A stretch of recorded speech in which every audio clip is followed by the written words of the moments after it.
Everyone, welcome to शिक्षा और अध्ययन पे आपका स्वागत है। तो बात करेंगे हम लोग अपने पार्ट नंबर 4 की, जो कि अपने किसके लिए है, जो कि अपने सिनोनिम्स के लिए है। Practice set number 4, direction same रहेगा सबके लिए। Select the most appropriate synonyms of the given word. बात करते हैं इनसाइटफुल की। इनसाइटफुल का मतलब होता है गहरी सोच समझ रखने वाला। ओके। और FUL एंडिंग वर्ड्स भी आपके क्या होते हैं, एडजेक्टिव्स जो है आपके पार्ट ऑफ स्पीच के हिसाब से होते हैं। बात करें इंग्लिश मीनिंग की, तो हैविंग अ डीप अंडरस्टैंडिंग और परसेप्शन, है ना, जो थोड़ी सी गहरी सोच समझ रखता है। सी gave an insightful analysis of the situation, है ना। ओके। तो बात करेंगे हम अपने वर्ड्स की, तो हमें इनमें से आंसर निकालना है। क्लियर, क्वाइट या फिर प्रूडेंट या फिर अनअवेयर। तो क्लियर का मतलब तो बिल्कुल स्पष्ट हो गया एक तरीके से, है ना। क्वाइट का मतलब हो गया शांत। प्रूडेंट का मतलब हो गया समझदार, है ना। प्रूडेंट का मतलब क्या होता है, समझदार, या विवेकपूर्ण भी आप लोग बोल सकते हो। अच्छा वर्ड है विवेकपूर्ण, है ना, जो कि हमारा आंसर हो जाएगा। अनअवेयर, जो जिसको कोई मतलब ही नहीं है उस चीज़ से, अनजान है जो उस चीज़ से। ओके। तो क्वेश्चन नंबर फर्स्ट का आंसर क्या हो जाएगा, सी हो जाएगा। ठीक है, 3। उसके बाद जुबेलियंट। जुबेलियंट क्या होता है, जुबेलियंट होता है बहुत ज़्यादा जब खुश होते हैं हम लोग, है ना, उस सिचुएशन को डिनोट करने के लिए जुबेलियंट का जो है एक तरीके से प्रयोग किया जाता है। फीलिंग और एक्सप्रेसिंग ग्रेट जॉय, जब हम बहुत ज़्यादा खुश होते हैं तो उस सिचुएशन को हम जुबेलियंट एक तरीके से बोलते हैं। The team was jubilant after winning the championship, है ना। तो टीम जो है बहुत ज़्यादा खुश थी जब चैम्पियनशिप जीत ली थी। ओके। जर्नेड, टेरिफाइड, ओवरजॉयड या फिर स्टन। तो जर्नेड का मतलब क्या होता है, एक तरीके से जब हम यात्रा कर चुके होते हैं, एज एन एडजेक्टिव एक तरीके से हमारे पास ये लिखा हुआ है। टेरिफाइड, डरा हुआ होना, है ना, आतंकित या डरा हुआ होना, ये भी बोल सकते हैं। ओवरजॉयड, जब हम बहुत ज़्यादा खुश होते हैं। ओके।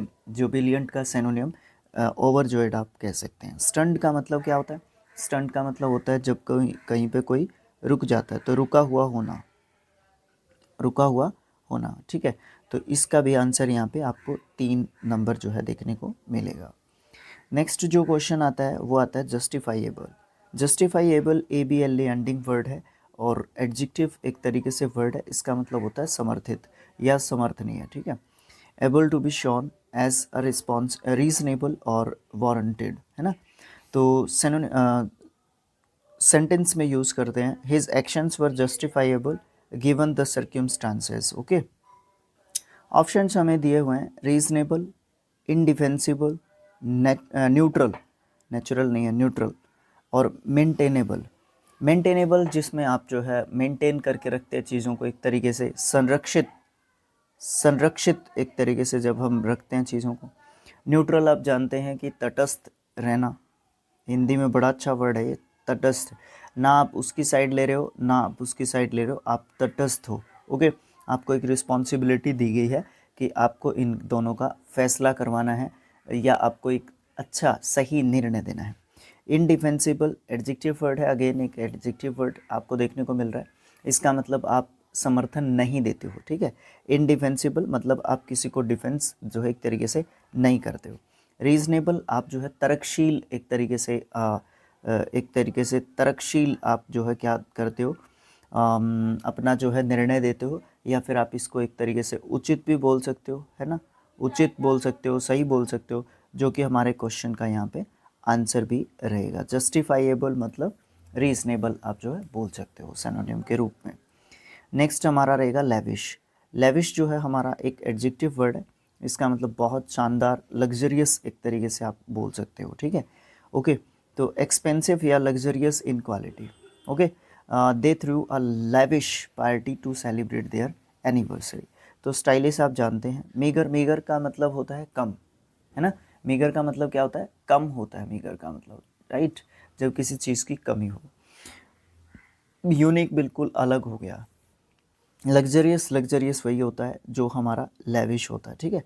और ये भी हमारा एडजेक्टिव वर्ड होता है। लग्जरियस जो है सही आंसर यहाँ पे हमारा हो जाएगा। नेक्स्ट क्वेश्चन की बात करोगे तो मैग्निफिशेंट। मैग्निफिशेंट भव्य, बहुत ही शानदार, शानदार भी बोल सकते हो आप इसका। ठीक है। शानदार भी बोल सकते हो।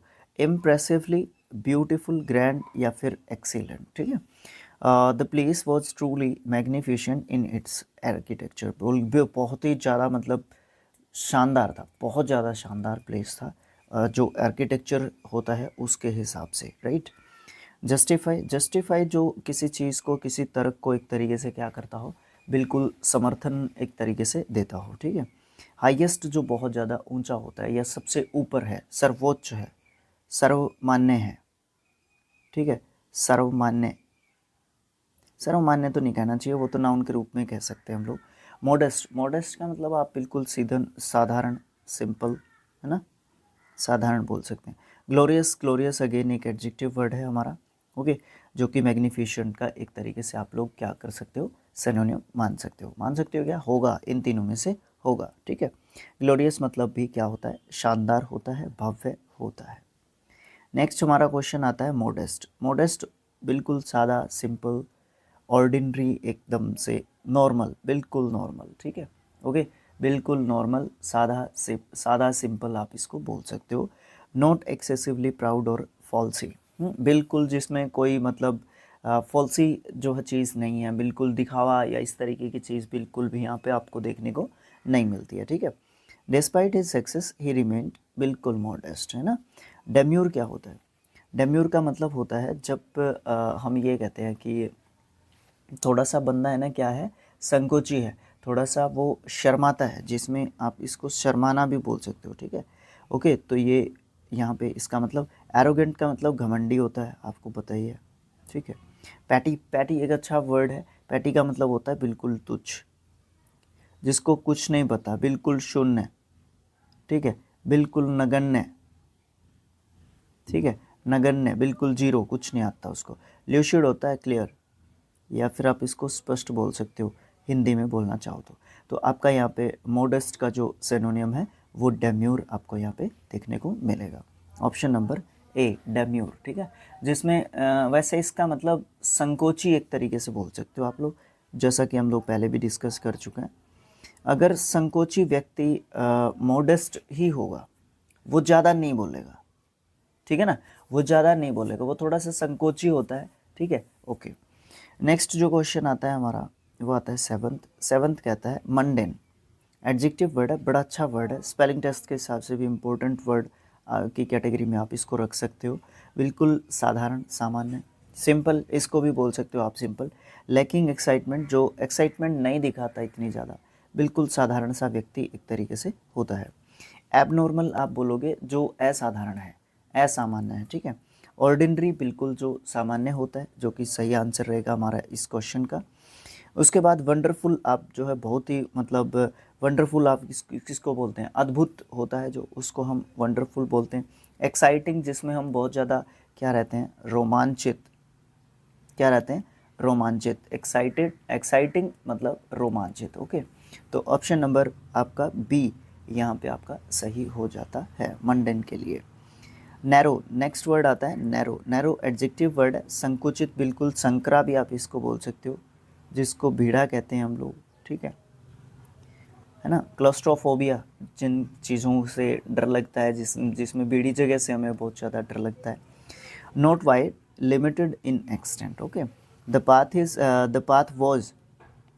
Path was narrow and difficult to walk on, है ना। तो इस ऐसी ही जगह पे हमें क्लस्ट्रोफोबिया होता है कई बार, है ना, बहुत ज़्यादा जो संकरी जगह होती है वहाँ पे डर लगता है एक तरीके से। करली का मतलब होता है घुंघराला, बोलते हैं करली को, घुंघराला। बाल होते हैं ना, करली हेयर्स बोलते हैं। थिक, थिक का मतलब आप जानते हैं मोटा होता है। सिलेंडर का मतलब होता है पतला, और स्ट्रेट का मतलब होता है सीधा। तो उस हिसाब से अगर हम देखें तो सिलेंडर जो है हमारा सही आंसर यहाँ पे हो जाएगा। सिलेंडर का मतलब सही लिख रहा था मैं यहाँ पर। तो सिलेंडर का मतलब क्या होता है, जो सिलेंड्रिकल जो चीज़ें होती हैं वो पतली पतली सी होती है ना, सिलेंड्रिकल जो चीज़ें होती हैं वो पतली पतली सी होती हैं, इसलिए हम इसको इससे रिलेट कर सकते हैं। तो वही तो चीज़ होती है ना, हमें है ना क्या करना पड़ता है, अकॉर्डिंग टू ऑप्शन जो है अपने क्वेश्चंस का आंसर देना पड़ता है, राइट।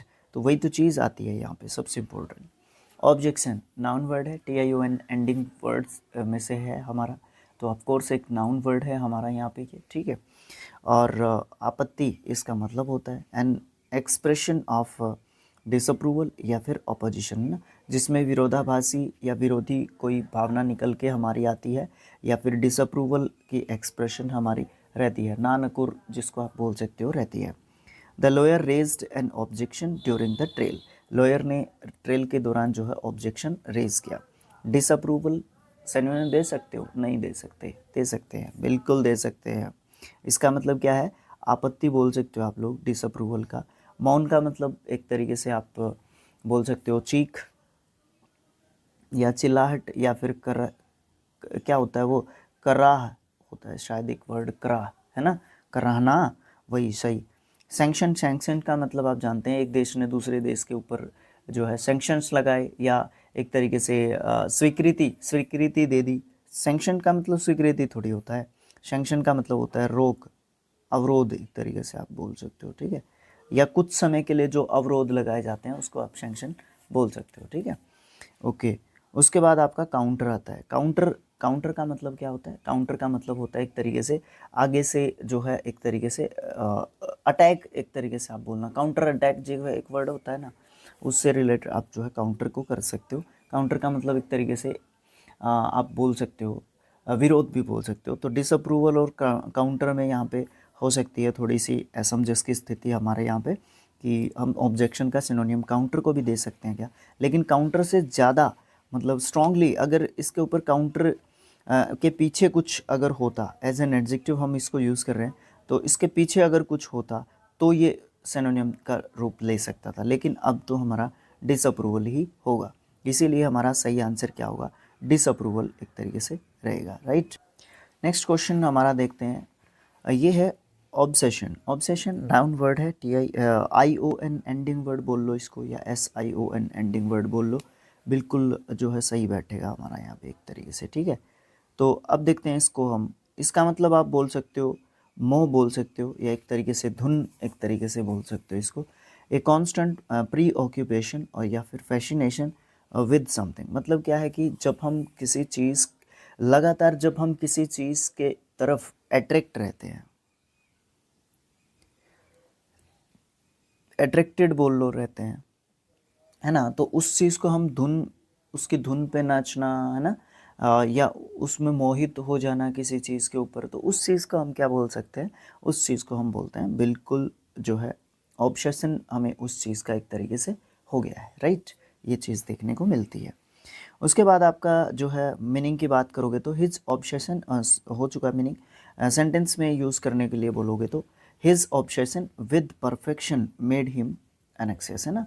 तो उसका जो ऑब्सेशन है ना परफेक्शन के साथ, वो उसको थोड़ा सा चिंतित कर देता है, क्योंकि वो बहुत ज़्यादा परफेक्ट जो है, परफेक्टली किसी भी काम को करना चाहता है, ठीक है ना। बिल्कुल ऑब्सेशन है उसका परफेक्शन के साथ, राइट।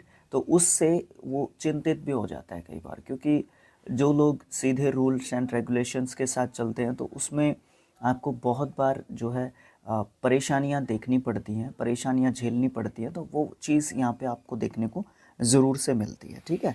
तो यहाँ पे डिस्क्रिमिनेशन आप एक तरीके से बोल सकते हो, भेदभाव, भेदभाव तो हम यहाँ पे नहीं बोल पाएंगे। फैसिनेशन, फैसिनेशन का मतलब होता है एक तरीके से वही बोल सकते हो, मोह बोल सकते हो एक तरीके से, या आकर्षण बोल सकते हो, ठीक है ना। आकर्षण, जब हम किसी चीज़ को देख के एक टकटकी, एक जो है बिल्कुल मोहित हो गई किसी चीज़ को एक तरीके से देखते हैं, तो राइट आंसर हमारा फैसिनेशन हो जाएगा। सिंपैथी का मतलब सहानुभूति होता है ना, सहानुभूति, ओके। इसमें हम दूसरों के प्रति दया की भावना, वो चीज़ देखते हैं। अनकंसर्न, कंसर्न का मतलब होता है जब हम किसी के प्रति चिंतित होते हैं। अनकंसर्न का मतलब होता है जब हम किसी के प्रति चिंतित नहीं होते, उदासीन होते हैं जब हम किसी से। और यहाँ पे ये वर्ड क्या है? नाउन वर्ड है, तो उदासीनता आप इसका जो है हिंदी मीनिंग लिखोगे, ठीक है। तो आपका ऑब्सेशन का जो सिनोनियम है वो आपको क्या देखने को मिलेगा? फैसिनेशन आपको देखने को मिलेगा। अच्छा, PDF के लिए मैंने थोड़ा सा प्रमोशन तो कर रखा है टेलीग्राम चैनल का, कि आप जो है टेलीग्राम चैनल जो है डाउनलोड, टेलीग्राम पे जाओगे ना और ये सर्च करोगे स्किल IQ एजुकेशन, तो आपको वहाँ पे आपका प्रैक्टिस सेट मिल जाएगा। लेकिन फ़िलहाल अभी तक नहीं मिलेगा, अगर आप इस 4th पार्ट को देखते ही PDF डाउनलोड करने के लिए जाओगे तो, ठीक है, क्योंकि PDF जो है मैंने सेट किया हुआ नहीं है, ठीक है। अभी तक ये पार्ट नंबर 4 तक ही सेट हुआ है। ठीक है, 4 तक ही सेट हुआ है। अगर किसी को चाहिए तो मुझे पर्सनली व्हाट्सएप पे जो है मैसेज डाल दे, उसको मैं इतना ही पीडीएफ सेंड कर सकता हूँ। ठीक है, पीडीएफ आपको मिल जाएगा लगभग प्रैक्टिस सेट 10 तक जब हम पहुँचेंगे। ठीक है, क्योंकि तब तक तो हो सकता है कि हम लोग 13 के 13 पार्ट को एक तरीके से सेट कर चुके होंगे ना, तो ये चीज़ आपको देखने को मिल सकती है। अच्छा, अब आप शिक्षा और अध्ययन को सब्सक्राइब कर लो, क्योंकि ब्लैक बुक का बाकी का जो सॉल्यूशन चलेगा ना, वो आपको यहाँ पे देखने को मिलेगा। अच्छा, सीजीएल का प्रीवियस ईयर के क्वेश्चंस करवा रहा हूँ मैं स्किल IQ एजुकेशन पे। ठीक है, 17 पार्ट्स अब तक हो चुके हैं, 17 टेस्ट जो मैं आपको करवा चुका हूँ वहाँ पे विद एक्सप्लेनेशन। अच्छे लगते हैं तो बिल्कुल से देखिए, नहीं अच्छे लगते तो कोई दिक्कत नहीं, एक बार ट्राई ज़रूर करके देखें। अच्छे लगे तो बिल्कुल देखना है, नहीं अच्छे लगे तो कोई बात नहीं, बहुत सारे हमारे पास यूट्यूब पे ऑप्शन हैं मेरे ख्याल से। ठीक है, जैसे ही आप सर्च करोगे हज़ारों जो है वीडियोस, हज़ारों टीचर्स ने रिकॉर्ड करके डाल रखे हैं हमें, है ना, तो वो चीज़ आपको देखने को मिल जाएगी। ठीक है, पीडीएफ के लिए बोलोगे तो पीडीएफ जरूर से आप डाउनलोड कर सकते हो, कोई दिक्कत नहीं है। वीडियो नहीं देखना है तो पीडीएफ जरूर डाउनलोड कर लेना वहाँ से। हाँ, बस ये है कि आप सब्सक्राइब करके छोड़ देना, वीडियो नहीं देखना कोई दिक्कत नहीं है, बट आप सब्सक्राइब करके छोड़ देना, है ना। तो वहाँ से सब्सक्राइबर का नंबर अगर आपको प्लस होता दिखेगा तो भी एक एनकरेजमेंट का वो काम करता है। तो वीडियो को लाइक तो ज़रूर करना है, अपने चैनल को सब्सक्राइब कर देना, क्योंकि मैं 1K सब्सक्राइबर्स की वेट कर रहा हूँ यहाँ पे इसके। और शेयर ज़रूर करना है वीडियो को, अच्छा लगे तो। ठीक है, कमेंट बॉक्स में आप अपने विचार भी लिख सकते हैं। Okay, thanks for watching, thank you so much. मिलेंगे नेक्स्ट प्रैक्टिस सेट में, जो कि 5th प्रैक्टिस सेट हमारा होगा। Thank you.